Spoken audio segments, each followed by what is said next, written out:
Yo, Bungie just dropped an article previewing some changes that they're going to be making to abilities in Season 21. Let's jump right into it. The following aspects have their fragment slots increased from 1 to 2. All supers have their PvE damage resistance increased by 20%. Starting off with Hunters. Both Golden Gun and Arc Staff have increased PvE damage by 20%. Spectral Blades will get a 35% increase in its damage, plus Heavy Tax will now weaken targets on hits. In PvP, Gathering Storm it's going to be doing overall more damage. Strand Hunter melee is going to feel overall better with increased damage, traveling further, and also being easier to catch. Same goes with the Stasis Hunter melee. The weaken effect from the Snare Bomb is increased to 8 seconds from 4 seconds. Proximity and weighted throwing knife are going to be getting a nerf, while lightweight knife is going to get a buff, but Gunpowder Gamble is getting a reduced cooldown to 6 seconds from 12 seconds. On to Titans. Fist of Havoc heavy attack is now going to blind targets. It's going to do more damage, and it's going to cost less energy to use both a light and heavy attack.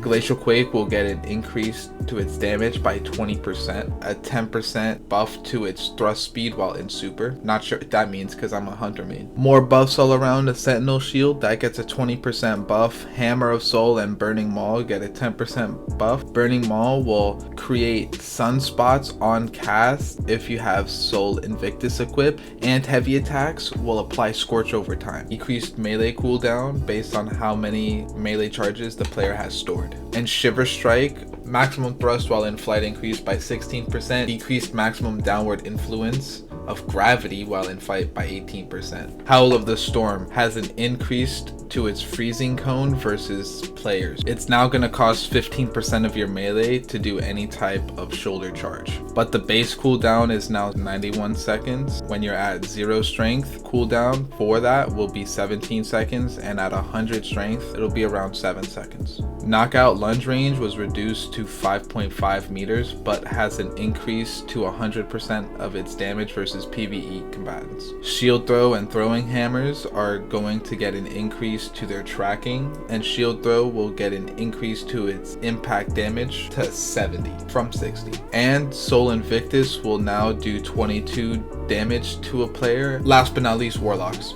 Nova Warp will be able to apply Volatile on a full charge, plus it gets an increase to its damage by 15%. Nova Bomb just gets an increase to its damage by 20%. Storm Trance, Landfall, Detonation, and Seekers now jolt targets. It has an increased damage by 25%, plus the damage ramp will occur more quickly. Chaos Reach gets a little bit of more survivability in PvP, plus an increase to PvE combatants by 25%, and will also jolt targets. Winter's Wrath, 10% buff. Daybreak got its camera adjusted. Strand Warlock melee cooldown will be reduced based on how many charges of the melee you have stored. Will have increased tracking and will travel faster. Stasis Hunter melee will now provide 2 meters of additional melee lunge range after activation for 1.2 seconds. Incinerator Snap is going to get a nerf against players. Lightning Ball will have an increase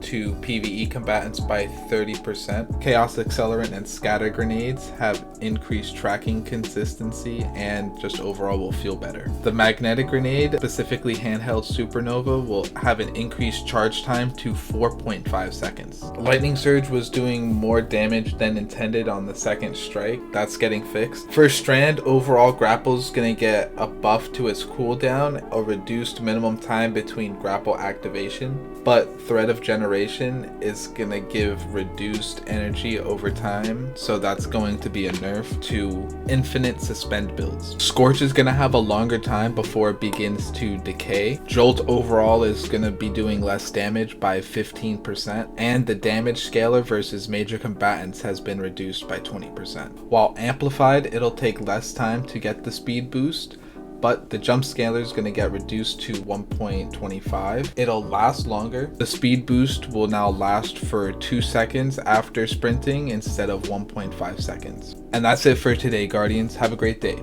Peace.